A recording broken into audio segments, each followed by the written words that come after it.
Saudara, Bursa Efek Indonesia mengubah kebijakan harga terendah saham tidak lagi gocap alias 50 perak, kini harga saham terendah bisa mencapai Rp1. Untung ruginya untuk investor akan kami bahas pagi hari ini bersama dengan Kepala Riset Pros Capital, ada Alfred Nainggolan. Halo, selamat pagi Bang Alfred, apa kabar? Halo, selamat pagi Medal, kabar baik. Oke, sehat ya Bang? Sehat. Oke, Bang, yang pertama dari kebijakan baru ini apa saja perubahan-perubahan atau hal-hal yang berubah yang tentunya harus diketahui oleh investor? Ya, yang pertama tadi bahwa untuk yang harga di bawah 50 ini memang diperuntukkan untuk papan akselerasi. Jadi memang ada tambahan, selama ini kan ada papan utama, papan pengembangan. Dan bursa menghadirkan papan akselerasi untuk mengakomodir perusahaan-perusahaan UMKM atau yang startup atau yang ada di klasifikasi di POJK 53 untuk bisa mendapatkan akses pendanaan. Jadi memang ini khusus untuk yang emiten-emiten yang ada di papan akselerasi. Jadi kalau emiten-emiten yang ada di papan pengembangan, papan utama, harga minimal tetap di Rp50. Oke, sampai sekarang ada berapa emiten yang terdaftar di papan akselerasi, Bang Alfred? Ya, berdasarkan catatan Bursa Efek Indonesia masih baru 5 emiten yang masuk papan akselerasi. Dan ini emiten-emiten yang listingnya juga baru-baru saja, kebanyakan di tahun 2020. Ini artinya memastikan emiten-emiten besar nggak masuk ya, karena kebijakan ini kan sebenarnya untuk mengakomodasi perusahaan-perusahaan skala kecil menengah di papan akselerasi. Apakah itu juga perusahaan besar, skala besar artinya nggak bisa mencapai harga Rp1 sahamnya? Ya, kalau kategori besar dikategorikan berdasarkan misalnya aset atau ekuitas, tentu tadi bahwa memang papan akselerasi ini untuk calon emiten yang punya aset atau ekuitas yang rendah. Atau dalam kategori misalnya yang skala kecil di bawah 50 atau menengah 50 sampai 250 miliar. Jadi memang untuk mengakomodasi emiten-emiten calon emiten atau perusahaan-perusahaan kecil untuk bisa mendapat akses pendanaan di bursa. Oke, Bang Alfred, kita bicara dulu jelek-jeleknya aja nih ya. Apa ruginya dari kebijakan ini untuk investor? Ya, kalau dari sisi investor sudah pasti dengan adanya tambahan papan akselerasi atau emiten-emiten yang masuk papan akselerasi tadi yang seperti Medem sampaikan yang bisa diperdagangkan di bawah 50, tentu kehadiran ini memberikan banyak pilihan bagi investor. Nah, kalau bicara kehadiran banyak pilihan kan tentu ada dua gendangnya.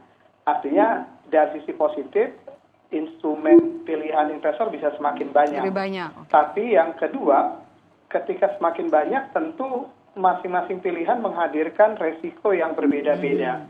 Jadi ketika masuk papan akselerasi, emiten-emiten di papan akselerasi ini, penurunannya kan relatif akan cukup besar ketika bermain di harga 50. Jadi sambil contoh, kalau di harga 50 itu bergerak 1 poin saja, itu kurang lebih sudah bergerak hampir 2%-an.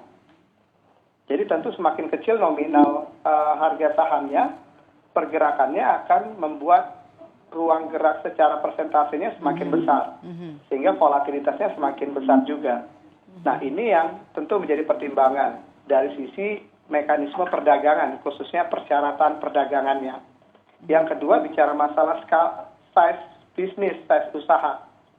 Sudah pasti tadi bahwa emiten-emiten yang punya size kecil punya resiko yang lebih besar ketimbang emiten yang punya size besar dari sisi daya tahan dan sebagainya. Tapi bukan berarti tadi bahwa justru kebanyakan memang potensi upside dari sisi skala bisnis atau potensi pertumbuhan bisnis, memang kebanyakan emiten-emiten kecil atau yang skala kecil itu potensi upside-nya jauh lebih besar. Jadi memang untung ruginya di situ. Tinggal memang bagaimana investor bisa melihat bahwa untuk emiten yang ada di papan akselerasi karakteristiknya seperti ini. Oke. Berarti masih layak dikoleksi, Bang Alfred? Kalau dibilang layak memang tergantung dari bisnisnya ya. Tinggal nanti investor melihat seberapa bagus bisnis dan prospeknya. Justru kalau kita lihat dengan dibukanya papan akselerasi ini membuka ruang bagi investor untuk bisa masuk lebih awal. Kalau selama ini kan bisa dikatakan yang masuk ke bursa itu adalah perusahaan-perusahaan yang sudah matang. Sementara kalau kita tahu bahwa perusahaan startup itu memang upside-nya besarnya dari ketika mulai menjadi matang, upside-nya yang besar. Oke. Jadi ruangnya sebenarnya bisa ruang lebih besar bagi investor untuk bisa masuk. Masih layak untuk dikoleksi. Selain itu yang perlu diperhatikan sektornya juga kah, Bang Alfred? Ya, kalau untuk pemilihan tentu tetap berlaku kaedah-kaedah umum ya, seperti misalnya prospek sektornya, fundamental perusahaannya, bagaimana manajemennya, itu tetap menjadi perhatian. Oke, kalau untuk jangkanya sendiri, untuk waktu jangka pendek atau jangka panjang sebenarnya? Ya, kalau melihat tadi, saya ambil contoh syarat yang ada di papan akselerasi. Itu emiten boleh mencatatkan rugi bahkan sampai tahun buku.